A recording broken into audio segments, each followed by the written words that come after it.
বছর অ্যানিভার্সারি চালার বুঝি না নভেম্বর ডিসেম্বরে কিনলে যে বিয়ে দুমড়া পড়েছে চালার কবে যে বিয়ে করবো আমি তার আবারে কইতে আমি পারি না আজকে করতে হবো আর বন্ধু রমিত যারা 1 বছর অ্যানিভার্সারি গেছে আমি বুড়ো হয়েছে তার এটা সব ফাঁকে যায় কবে বিয়ে করার কোনো আজ একবারে বুক ফুলের করতে যাবো আমি বিয়ে করবো আর কত আর হাঁটতে না আর বাবা লাগে না এই আজকে বলতে হবো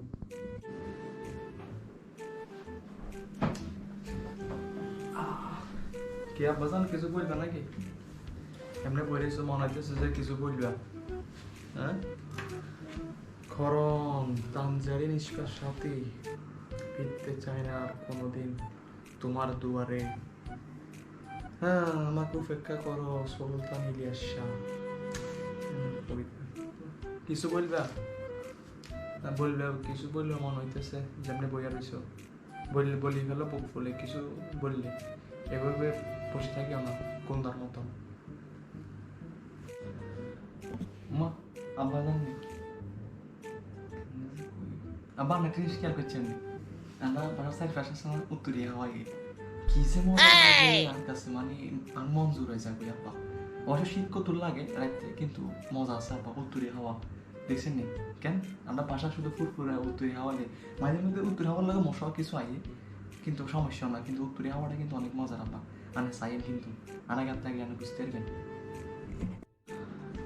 হ্যাঁ উত্তরিয়া হাওয়া আসতেছে তাই বুঝতেছি এর লাগে তো মনোযোগ দিয়ে করতে পারতেছি না তোমার গায়ের গন্ধে আমার নাকের পাশে ফুটে গেছে তুমি কয়দিন ধরে গোসল করো না বাজার শীতকাল এসে তো মনে হয় যে আপনার গোসল করো না বাথরুমে আর যাও না এর লাগে তো কই ওয়াশরুমে সাবান এটা কিনে দিয়েছে যে 1 মাস হয়ে গেছে এটা জেনে দিয়েছি আমরা নতুন হয়ে গেছি তুমি গোসল করো না কাপড় ধোয়ার সাবানগুলো যে এমনি রয়ে গেছে তুমি তো মনে গোসল করো না এর লেগে যে কই টাঙ্কির পানি শেষ হয় না কি রে আমার বাসার আগে সবসময় 2-3 বার বাসার টাঙ্কির পানি দেওয়া লাগতো আজ 3-4 দিন একবার দেওয়া লাগে না তুমি তো মনে গোসল গোসল করো না বাসা অনেক গায়ে গন্ধ হইতেছে এর লেগে তো কই উত্তরি হওয়া না এত গন্ধই কত না হয়তো হচ্ছে উন্দুর মশা গন্ধ গন্ধে আসলে তুমি গোসল করো না বাজান শীতকাল আসছে তোমার গোসল করা বন্ধ করে দিছো কেন আরে আব্বা জান আব্বা আনে কান্ডে এস্টিমেট করা লাগছে না আব্বা আরে আব্বা আমি তো প্রতিদিন গোসল করে আব্বা আব্বা আনে তো আনজান লাখ সাবান আব্বা আমি তো লাখ সাবান দিয়ে গোসল করে না আব্বা আব্বা ভীম সাবান দিয়ে গোসল করি কারণ ওই টিভিতে অ্যাডে বলে না ভীম সাবান হাজারো ফুলে সৌরভ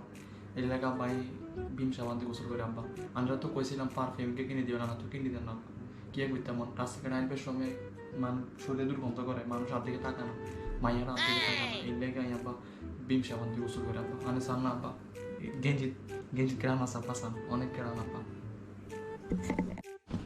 কিতা টাকা তুমি রিজি করো টাকা তো রিজি করি আমি মাথার কাম পাই ফেলে টাকা ইনকাম করি আর পারফিউম লাগাইতেছে একদিন গিয়ে রোদে কাজ করিও তারপরে বুঝবে পারফিউম কি জিনিস লাখ সাবান দিছি লাখ সাবান দিয়ে গোসল করবা এত হাজার ফুলে শুরু করে আমার দরকার নেই তোমার লাখ সাবান দিছি এটা দিয়ে গোসল করবে তোমার ভীম সাবানের টাকা আনছো কোন জায়গা থেকে এই জন্য তো বলি আমার পকেটে টাকা থাকে না কি জন্য টাকা রাখি 100 হয়ে যায় 80 টাকা রাখি 200 হয়ে যায় 120 টাকা বাকি টাকা কোথায় যায় এগুলো দিয়ে ভীম সাবান কেনা হয়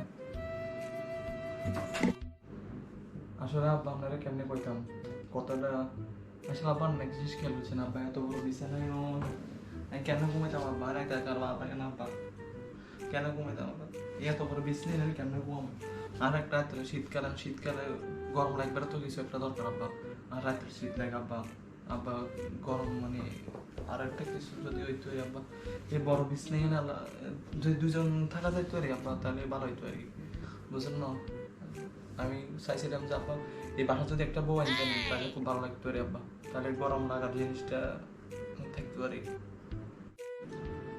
তোমারে কইছিলাম রাতে ঘুমানোর সময় আইতল কুচরে দোয়া দূর করে ঘুমাইতে তাহলে না তোমার সাথে ফেরেশতারা থাকতো তোমার আর শীত লাগতো না রাতে তুমি তো গোসলে করো না নামাজ কালাম তো পড়োই না আর ঘুমানোর সময় দোয়া দূরত্ব এটা তো দূরের কথা তো থাকবো কেমনে তোমার লগে ফেরেশতা তোমার লগে থাকে তোমার মতো আরো 3-4টা শয়তান যেগুলো তোমার গায়ে প্রস্তাব করে দেয় এর লেগে তো তোমার গায়ে ঠান্ডা লাগে তোমার বারবার বলছি ঘুমানোর সময় আপাজন দোয়া দূরত করে ঘুমাইবা ফেরেশতারা তোমার লগে ঘুমাইবো তাহলে মনে করো যে তোমার শরীরে ঠান্ডা লাগতো না গরম লাগতো আব্বা তুই এই কথা কেমনি করি আব্বাজান আমি যদি বিয়ে করার কোনো ইচ্ছা থাকতো তোমার আম্মা মরে যাওয়ার পরে তো আমি বিয়ে করতাম তোমার আম্মা মরে যাওয়ার পরে তো আমি আর কোনো বিয়ে করিনি তুমি এই কথা কেমনি করলে আমার দাড়ি মোছ ফাঁকে গেছে না এখন আর বিয়ে করার বয়স আসেনি কি যে বলো তুমি এসব আবুল তাবুল বুঝি না আব্বাজান ভালো কিছু কও শুনি।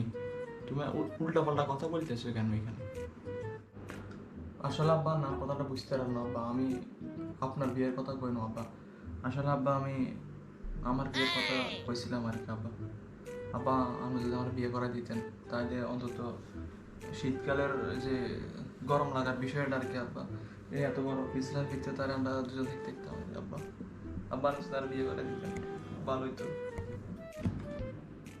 এই বেটা তো দুধ দুধ ফুটছে যে বেটা কয়দিন এনে হয়েছে বেটা, তুই এমনি বিয়ে করে লাভ হইতেছিস বেটা? তোর নাক টিপ দিলে বেটা দুধ পড়বে বেটা, তুই বেটা আমি বিয়ে লাভ হইতেছিস? তুই কোন সময় সে বাপের সামনে বিয়ের কথা বলস? তোকে লজ্জা করে না বাপের সামনে বিয়ের কথা বলতে? কোন মুখে বলস বিয়ের কথা? আব্বা যথেষ্ট বয়স আব্বা, সুন্দর সব হাগে জ্বালাই যাবা। আব্বা আমার বন্ধুর আমি যাতে বিয়ে করছে আজ 1 বছর অ্যানিভার্সারি আব্বা পোস্ট দিছে আব্বা, কদিন পরে হাতের বাচ্চা হইবা আব্বা। আমি হাতার লোকের ফলানো আব্বা, আমার কি আপনি কি বুঝতেছেন না আব্বা? আমার বয়স হয়েছে আব্বা। আব্বা ফ্যাটের বুড়িটা বাইরে গেছে দেখছেন নি?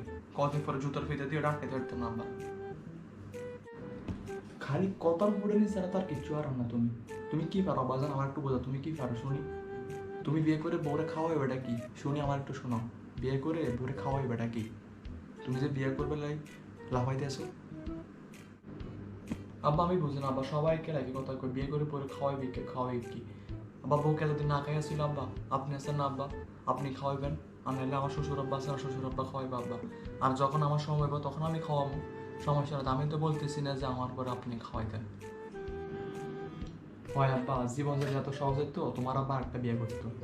হ্যাঁ, মানুষের সমালোচনার জন্য বিয়ে করতে পারে না। জীবন যদি এত সহজ হইতো।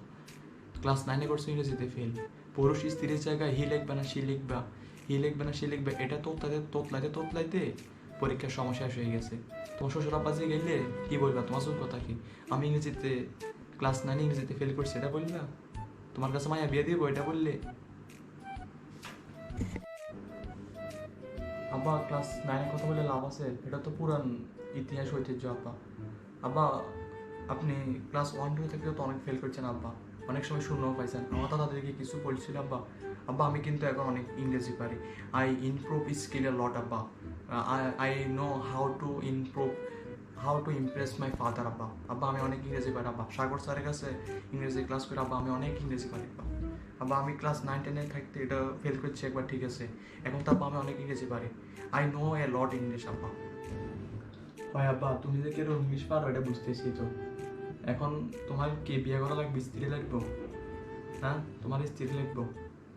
আচ্ছা দাঁড়াও, তোমার লাগে আমি স্ত্রী আনতেছি, তুমি ওয়েট করো।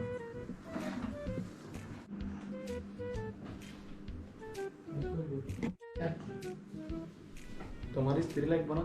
শরীর গরমের জিনিস লাগবো না কেন? তোমার স্ত্রী এটা টুপ লাগাইলে, হ্যাঁ ডলা দিলে কাটে, বিছানাটাও গরম হবো, তোমার শরীরটাও গরম হবো। তোমার আর স্ত্রী, তোমার আর ইয়ে লাগতো না, ঠান্ডা লাগতো না, বুঝছো? এই নাও তোমার স্ত্রী।